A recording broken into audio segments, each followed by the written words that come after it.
состоит из 13 домов, более 5000 квартир. Предметное ознакомление с жилищным комплексом «Весна» началось с многоквартирных домов.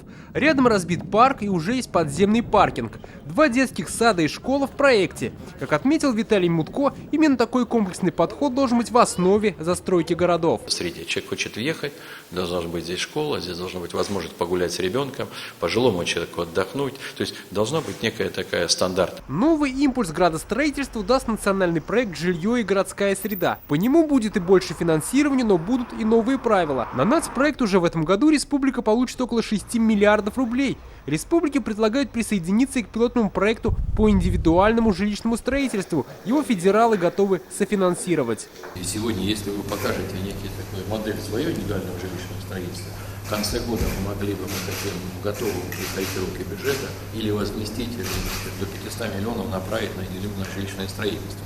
Рустам Миниханов расширил спектр проблем, решение которых могло бы сделать жилье более доступным.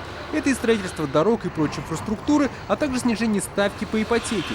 Еще нужно обеспечить безболезненный переход на новые правила для застройщиков. С этого года они начинают работать с использованием эскроу-счетов, то есть меняется схема. Сначала стройка, а потом деньги.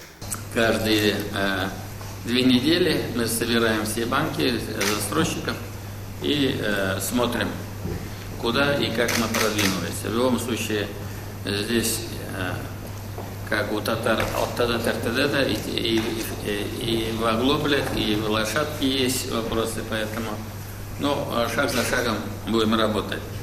Вот вы затронули хороший резерв, индивидуальное жилищное строительство. В принципе, если будет некая поддержка инфраструктуры и ипотека доступная, я думаю, что это большой резерв. Что можно сделать, чтобы снизить ставку по ипотеке, собираются обсудить на следующей неделе на специальном совещании правительства. В ближайшие годы по нацпроекту в Татарстане собираются строить более 2 миллионов квадратных метров жилья. Как отмечают, таких темпов не было и в лучшие советские годы. Дмитрий Аринин, Ренат Сафин, ТНВ, Казань.